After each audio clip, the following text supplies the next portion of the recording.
Hi friends, welcome to our channel. இன்னைக்கு நம்ம இங்கிலீஷ்ல ரொம்ப அடிப்படையான ரொம்ப முக்கியமான ஒரு டென்ஸ் தான் பார்க்க போறோம். Simple present tense. முதல்ல டென்ஸ்னா என்ன? நம்ம தமிழ்லே இருக்கு, காலங்கள் அப்படின்னு சொல்லுவோம்ல, அதுதான் டென்ஸ். இறந்த காலம் இல்லாட்டி கடந்த காலம், நிகழ்காலம், வருங்காலம். அதுல கடந்த காலம், அந்த இறந்த காலம் தான் பாஸ்ட் டென்ஸ் அப்படின்னு சொல்லுவோம். ப்ரெசன்ட் டென்ஸ் வந்து நிகழ்காலம், ஃபியூச்சர் டென்ஸ் வந்துட்டு எதிர்காலம். ஸோ இன்னைக்கு நம்ம பார்க்கக்கூடிய டாபிக் நிகழ்காலத்துல, அதுல இங்கிலீஷ்ல சிம்பிள் ப்ரெசன்ட் டென்ஸ் அப்படின்னு இருக்கு. அந்த டாபிக் தான் இன்னைக்கு பார்க்க போறோம். ஈஸியா பார்க்கலாம். ஸ்டார்ட் பண்ணலாங்களா? First, what is simple present tense? Simple present டென்ஸ்னா தினசரி நடக்கும் நிகழ்வுகள் இல்லாட்டி ஒரு ஹேபிட் பத்தி சொல்லும் போது, ட்ரூத்ஸ் இல்லாட்டி ரெகுலர் ஆக்ஷன்ஸ் பத்தி பேசும்போது பயன்படுத்தக்கூடிய டென்ஸ் காலம் வந்துட்டு சிம்பிள் ப்ரெசன்ட் டென்ஸ். ஏன்னா உங்களுக்கு ப்ரெசன்ட் டென்ஸ்னா நிகழ்காலம்னு தெரியுது. சிம்பிள் ப்ரெசன்ட் டென்ஸ்னா இந்த மாதிரி நிகழ்வுகள்ல யூஸ் பண்ணக்கூடிய டென்ஸ் தான் simple present tense. Examples: I eat breakfast at 8 o'clock. நான் காலை 8 மணிக்கு காலை உணவு சாப்பிடுகிறேன். இது ஒரு தினசரி நடக்கும் ஒரு நிகழ்வு சொல்லுது. அதனால இங்க நம்ம சிம்பிள் ப்ரெசன்ட் டென்ஸ் நிகழ்காலத்தை யூஸ் பண்றோம். She goes to school every day. அவள் தினமும் பள்ளிக்கு போகிறாள். இதுவும் ரெகுலரா நடக்கக்கூடிய ஒரு ஆக்டிவிட்டியை சொல்லுது. The sun rises in the east. சூரியன் கிழக்கில் உதிக்கிறது. இதுவும் ரெகுலரா நடக்கக்கூடிய ஒரு ஆக்ஷனை சொல்றதுனால இங்க நம்ம சிம்பிள் ப்ரெசன்ட் டென்ஸை யூஸ் பண்றோம். ஓகேங்களா? இப்போ இந்த ப்ரெசன்ட் டென்ஸ் இந்த சிம்பிள் ப்ரெசன்ட் டென்ஸ் யூஸ் பண்றதுக்கு சில ஸ்ட்ரக்சர் நம்ம புரிஞ்சாதான் இது ஈஸியா நம்ம எங்க எது போடணும்னு தெரியும். சில ஸ்ட்ரக்சர் வச்சு, நம்ம சென்டென்ஸ் ஸ்ட்ரக்சரை வச்சு நம்ம இந்த சிம்பிள் ப்ரெசன்ட் டென்ஸை ஈஸியா கத்துக்கலாம். எங்க அந்த பிளேஸ்ல நீங்க நிறைய இடத்துல பார்த்துருப்பீங்க, ஏன் இங்க எஸ் போடுறாங்க, ஏன் இங்க எஸ் போடல அந்த வேர்ப் பக்கத்துல அப்படின்னு நீங்க நிறைய தடவை நினைச்சிருக்கலாம். அதுக்கான ஆன்சர் தான் இப்ப நம்ம பார்க்க போறோம். First, positive sentence structure. நீங்க சென்டென்ஸ் ஸ்ட்ரக்சர் வீடியோ நம்மளது பார்க்கலன்னா டிஸ்கிரிப்ஷன்ல லிங்க் கொடுத்துருக்கேன், கண்டிப்பா போய் பாருங்க, இது யூஸ்ஃபுல்லா இருக்கும். பாசிட்டிவ் சென்டென்ஸ் ஸ்ட்ரக்சர்னா subject plus verb plus object. இந்த வேர்ப் வந்துட்டு பேஸ் ஃபார்ம்ல இருக்கும், அது கூட எஸ் ஆர் இஎஸ் சேர்ந்திருக்கும். இதுதான் பாசிட்டிவ் சென்டென்ஸ் ஸ்ட்ரக்சர். இப்படிதான் இருக்கும் அந்த ஸ்ட்ரக்சர். இப்போ எக்ஸாம்பிள் பார்ப்போம். I play cricket.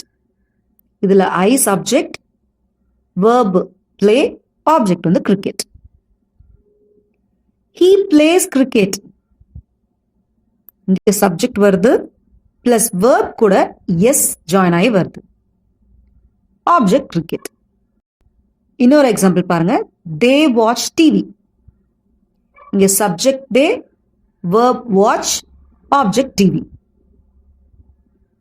இனி ஒரு எக்ஸாம்பிள். She cooks food.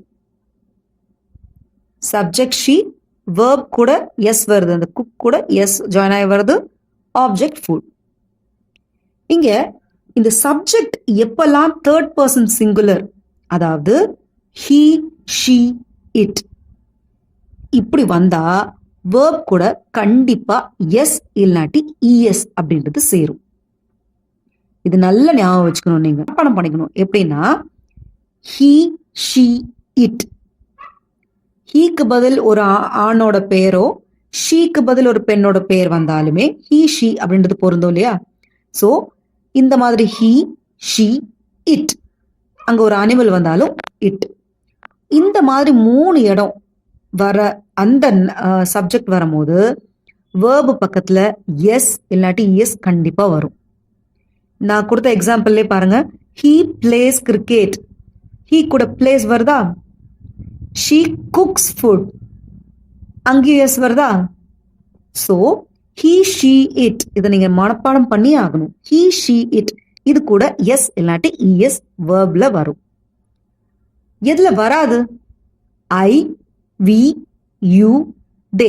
ஏதாவது ஒன்னத்தை நீங்க ஸ்ட்ராங்கா மனப்பாடம் பண்ணாலும் போதும். இப்போ ஐ, வி, யூ, தே இது கூட வராது. he, she, it இது கூட வரும். அவ்வளவுதான். இதை நீங்க நல்ல மனப்பாடம் பண்ணிக்கணும். இன்னொரு எக்ஸாம்பிள் பார்த்தீங்கன்னா ஐ ஒர்க் ஹார்ட். இங்க பாருங்க ஐ கூட எஸ் வராது. he, she, it இது கூட மட்டும்தான் எஸ் வரும். இப்போ நான் ஒன்று சொல்றேன், ரொம்ப கடினமா உழைக்கிறான் அப்படின்னு தமிழ்ல ஒரு வாக்கியம் இருக்கு. இது இங்கிலீஷ்ல எப்படி சொல்வீங்க? he works hard. இங்க works வரணும். ஏன்னா he போடுறதுனால சப்ஜெக்ட்ல கண்டிப்பா verb பக்கத்துல எஸ் வரணும். இது நல்லா ஞாபகம் வச்சுக்கோங்க. Second structure negative sentence structure. இப்போ அந்த ஸ்ட்ரக்சர் எப்படி இருக்கும்னா subject plus do or does plus not, அந்த நெகட்டிவோட not plus verb plus object. Base form தான் வரும் இங்க. ஓகேங்களா? பேஸ் ஃபார்ம்னா நம்ம வந்துட்டு இந்த இப்போ பிளேனா பிளே, பிளேட், பிளேயிங்லாம் நீங்க பார்த்துருப்பீங்கல்ல, அந்த பேஸ் ஃபார்ம் தான் பிளே. அதுதான் நான் பேஸ் ஃபார்ம்னு மீன் பண்றேன். ஸோ இதில் எக்ஸாம்பிள்ஸ் பார்ப்போம். ஐ டு நாட் ஈட் ரைஸ். இந்த ஸ்ட்ரக்சர் எப்படி இருக்குங்க? சப்ஜெக்ட் வந்து ஐ, டூ, ஏன்னா ஐ வருதுனால அங்க டூ வருது. அப்புறம் நாட், வேர்ப் வந்துட்டு ஈட், ரைஸ் ஆப்ஜெக்ட். இப்போ இதே அவன்ல போட்டா என்ன வரும்? he does not eat rice. he வரதுனால அங்க டஸ் வந்துருது.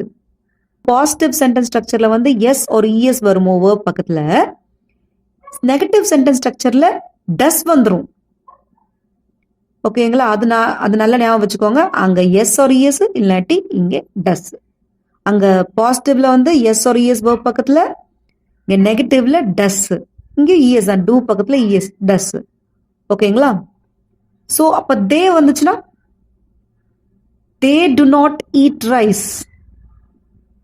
ஏன்னா ஐ, வி, யூ, தே இதுக்கு வந்துட்டு டூ தான் வரும். he, she, itக்கு தான் டஸ் வரும். ஓகேங்களா? இப்போ சுருக்கமா சொல்லணும், ஐ டு நாட் ஈட் ரைஸ் நம்ம சொல்றது இல்ல, ஐ டோன்ட் ஈட் ரைஸ் தான் சொல்றோம்.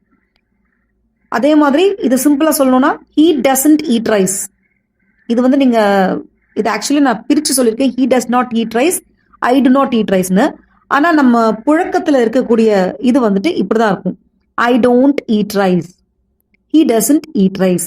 இப்போ உங்களுக்கு டூ எங்க பயன்படுத்தணும், டஸ் எங்க பயன்படுத்தணும் நல்லா தெளிவா தெரிஞ்சுக்கணும்னா நீங்க இதை மனப்பாடம் பண்ணி தான் ஆகணும். இது நீங்க தினசரி யூஸ் பண்ற சென்டென்ஸ்ல அப்ளை பண்ணிட்டே இருக்கணும். இப்ப தமிழ்ல சென்டென்ஸா அவன் வந்து கடினமா ஒர்க் பண்றான், அப்ப என்ன வரும் அப்படின்னு he work hard அப்படின்னு உங்களுக்கு தெரிஞ்சிடும். அப்பனா இங்க ஒர்க் பக்கத்துல he வருது, அப்பனா இங்க எஸ் வரும் அப்படின்னு நீங்க தெரிஞ்சுக்கணும். he பக்கத்துலயும், she பக்கத்துலயும், it பக்கத்துலயும் எஸ் வரும். நெகட்டிவ்னா he பக்கத்துலயும், she பக்கத்துலயும், it பக்கத்துலயும் டஸ் வரும். அந்த எஸ் அது அப்படி நல்லா ஞாபகம் வச்சுக்கணும். ஓகேங்களா? கொஸ்டின் சென்டென்ஸ்ல எப்படி வரும்னா structure do or does. Helping ஃபர்ஸ்டே வந்துடும் சொல்லிட்டு நம்ம சென்டென்ஸ் ஸ்ட்ரக்சர் வீடியோலே பார்த்துருப்போம். So do, does plus subject plus verb plus object. Example பார்ப்போம். Do you like coffee? Coffee உனக்கு பிடிக்குமா? ஏன்னா யூ வருது, யூ நம்ம சப்ஜெக்ட்ல போடுறதுனால இங்கே டூ வரும். ஓகே, ஹீ வச்சு ஒரு சென்டென்ஸ் பார்ப்போம். அவன் கிரிக்கெட் ஆடுவானா? அப்ப இங்க வந்து என்ன வரும்னா அதுக்கு வந்துட்டு ஹீ பிளே கிரிக்கெட்னு ஒரு காமனான உங்களுக்கு புரியுது, அவன் விளையாடுவானான். அப்ப கொஸ்டின் ரைஸ் பண்ணும்போது என்ன வரும்? ஹீ பக்கத்துல ஹீ முன்னாடி என்ன வரும்? டஸ் வரும். Does he play cricket? அவர்கள் படம் பார்க்கிறார்களா? அப்ப என்ன வரும்னா டூ தே வாட்ச் மூவி? ஏன் டூ வருது? சப்ஜெக்ட் தே போடுறதுனால அங்க டூ தான் வரும். ஐ போட்டாலும் டூ தான் வரும், வி போட்டாலும் டூ தான் வரும், யூ போட்டாலும் டூ வரும். ஆனா he, she, it இது யூஸ் பண்ணா டஸ் வரும். அது நெகட்டிவ் சென்டென்ஸ் ஸ்ட்ரக்சரா இருந்தாலும் சரி, கொஸ்டின் ரைஸ் பண்றதா இருந்தாலும் சரி, டஸ் வரும். அப்போ அவள் பள்ளிக்கு போகிறாளா? இது இங்கிலீஷ்ல சொன்னோம்னா does she go to school? ஏன்னா அங்க she வருது சப்ஜெக்ட், அதனால இங்க டஸ் வந்துடும். ஆன்சர் சொல்லும்போது சிம்பிளா எஸ் ஐ டூ, ஏன்னா ஏன் டூ சொல்றோம்னா ஐ யூஸ் பண்றதுனால. அல்லது நெகட்டிவ்ல சொல்றோம்னா நோ ஐ டோன்ட். அவன் அவள் பயன்படுத்தும் போது yes he does, no he doesn't. Do does எங்க பயன்படுத்தணும் உங்களுக்கு புரிஞ்சுச்சா? இனி இந்த சிம்பிள் ப்ரெசன்ட் டென்ஸ் எங்கெல்லாம் யூஸ் பண்ணலாம்? ஃபர்ஸ்ட் ஹேபிட் இல்லாட்டி daily routine. I brush my teeth in the morning. She drinks milk every day. இப்போ ப்ராக்டிஸ் டைம். நான் தமிழ்ல சொல்றேன், அதுக்கு நீங்க இங்கிலீஷ்ல கரெக்டா சொல்லுங்க. அந்த டென்ஸோட சேர்த்து சொல்லணும். அந்த டென்ஸ் அந்த எஸ் யூஸ் பண்ணணுமா இல்ல அதை பார்த்துட்டு நீங்க சொல்லணும். ஓகேங்களா? ஃபர்ஸ்ட், நான் ஒவ்வொரு மாலையும் பியானோ வாசிப்பேன்.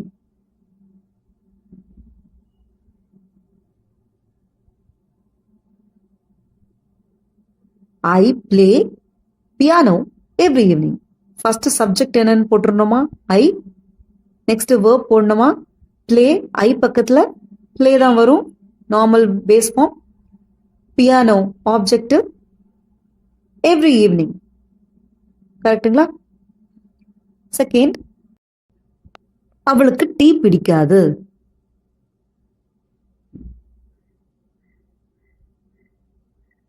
She doesn't like tea. ஏங்க டஸ் நாட் யூஸ் பண்றோம்?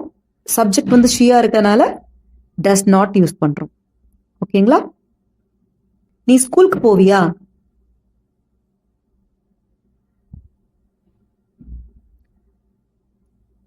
To you go to school? ஏன் நம்ம இங்க கொஸ்டினுக்கு வந்து டூ போடுறோம்? யூ சப்ஜெக்டா இருக்கனால டூ போடுறோம். ஐ, யூ, வி, தே. இது வரும்போது கொஸ்டின்ல டூ வரும். ஹி, ஷீ, இட் இது கூட டஸ் வரும். ஸோ இதை டெய்லி கான்வர்சேஷன்ல நீங்க யூஸ் பண்ணி பழகுங்க. அப்பனா நீங்க கிராமரை கான்ஃபிடென்ட்டா பேச முடியும் உங்களால. ஓகேங்களா? இந்த வீடியோ உங்களுக்கு பிடிச்சிருந்தா லைக் பண்ணுங்க, சப்ஸ்கிரைப் பண்ணுங்க. இன்னும் நிறைய கிராமர் வீடியோஸ்ல மீட் பண்ணுவோம். தேங்க்யூ ஃபார் வாட்சிங். See you in the next lesson.